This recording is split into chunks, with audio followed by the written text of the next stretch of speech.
Death, you see, is not merely an event lurking somewhere in the distant future. It's already here, right now, like an old companion walking beside you, whether or not you choose to acknowledge it. It's as immediate as your breathing.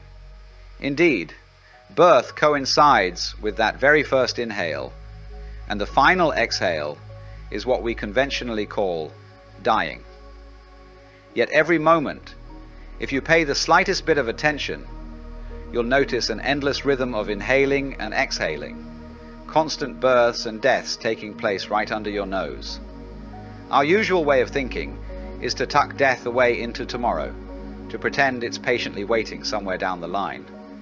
But in truth, death is woven into the present moment. Birth and death, these two aspects of existence, are continually unfolding in tandem. Life couldn't possibly be without death, just as a bird can't fly with only one wing. Death is not an enemy coming to ambush us. Rather, it's an integral part of the great cosmic dance we call life. Now, ordinarily, we're taught to view death as the opposite of life. Yet if you look more deeply, you'll see how life depends on death, like day requires night. Dying is the very foundation for living. If we had no death, the old would never fall away, and the new could never bloom. And so the first point here is to understand that death isn't some remote villain. It's a continuous process, a real living dynamic that breathes alongside us. You see, the mind typically imagines death as something to be resisted. But if you investigate honestly, you'll find that without death, life can't flourish. Why? Because all growth, physical, emotional, spiritual, unfolds by releasing what has passed to make space for what is to come. Everything must end for anything new to begin. It's thanks to this ceaseless cycle of arising and dissolving that life becomes a grand symphony instead of a stagnant drone. In the West, we often cling quite desperately to lengthening our days. We look for cures and devices to stave off mortality, hoping that extra time, in and of itself, will grant meaning. But the question is, meaning for what? A life stretched too thin, without depth, becomes a burden rather than a boon. You might endure for hundreds of years, yet remain stuck in the same tedious loop. So the real inquiry is about quality, not quantity. One luminous moment can contain an entire eternity if lived fully. Among all the uncertainties in life, death stands alone as truly certain. Once you've been born, you can rest assured that the other side of that coin is death. Two ends of the same stick, to borrow a phrase. Embracing this inevitability isn't morbid, it's liberating. Usually our worries arise from what is unknown or unsettled.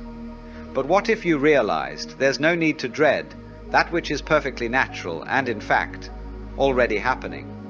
Sometimes in hospitals or in polite conversation, we hide the fact of dying, especially from the person who's actually on the brink. Somehow we think telling them the truth is cruel. But the real cruelty is leaving them in limbo, caught between hope and fear.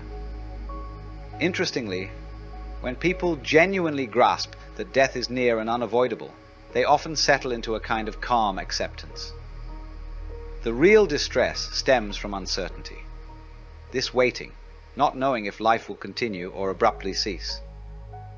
In some Eastern cultures, there are time-honored practices for accompanying the dying. Ceremonies and guided meditations that help a person find peace and clarity in their final moments. When people die in a state of acceptance and awareness, that gentle departure influences how they might be reborn, if you will, transformed into another expression, like waves returning to the ocean and then surfacing again. Reflect on this simple observation. As you sit here reading, you are perpetually shedding the old you, like a snake sloughing off its skin. We might say you're being crucified and resurrected every moment, if you prefer more dramatic language. Every breath out is a small death. Every breath in is a fresh start. The entire universe is constantly in flux, and so are you. The trouble is, we tend to cling, hoarding past memories and projecting future fantasies, so much so that we lose the miraculous presence of now. This clinging to the past, piling up old snapshots in the psychological attic, causes all sorts of stress and confusion. And then we do the same for the future, rushing ahead of ourselves and living in imaginary tomorrows. Instead, notice what happens if you let the past slip away. Not the practical memory of where you live or how to drive a car, those are functional. Rather, let go of the heavy emotional baggage, old resentments, past grudges, regrets, disappointments. Watch them crumble into dust. When you do, you'll feel a delightful lightness. And once the past no longer weighs you down, the future also loses its grip. After all, the future is generally just a rehash of what came before, polished and presented as what should or shouldn't happen. By surrendering these layers of conceptual baggage, you land squarely in the present, where life unfolds in all its raw wonder. Then fear of death subsides, because each moment is a complete little birth and death in itself. Expectation breeds disappointment, for it sets up a checklist of how things ought to be. If reality conforms, we soon get bored because nothing's new. And if it deviates, we feel betrayed. So whether our expectations are met or unmet, we end up dissatisfied. How about letting go of that entire game of mental predictions? Then life ceases to be a stale rerun of the same old script. Instead, it becomes a series of marvelous surprises. And this, my friends, is one of life's great secrets. When your mind is no longer fixated on controlling tomorrow, you make room for the spontaneous, the unforeseen.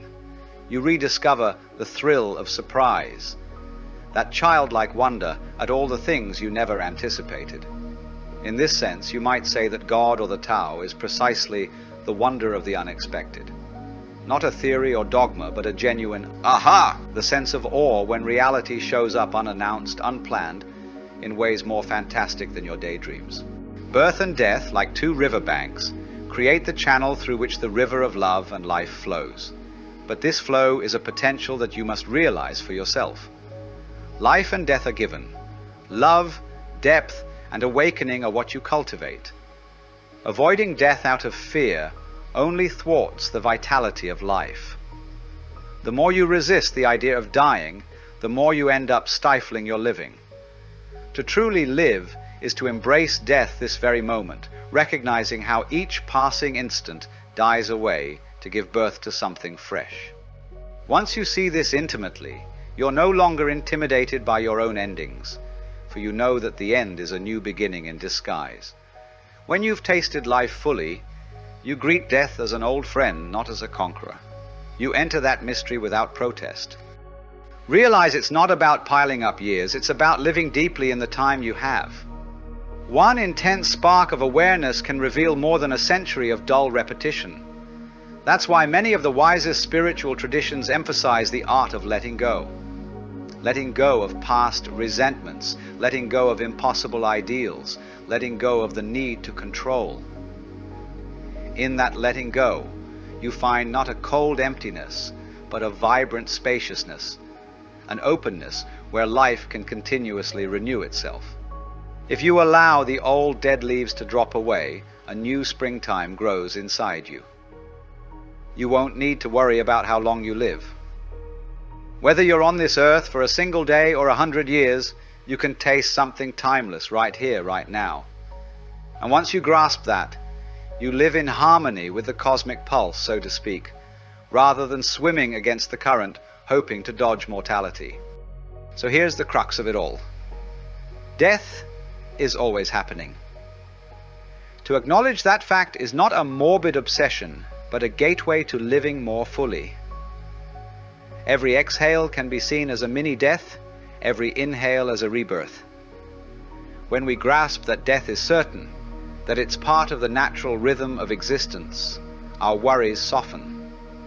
Free from mindless expectation and stale memory, you become ready for anything, open to everything. And in that openness blossoms a depth of love that only grows in the space between life's inhale and death's exhale. Embrace this dance wholeheartedly, and you will find you've been alive all along.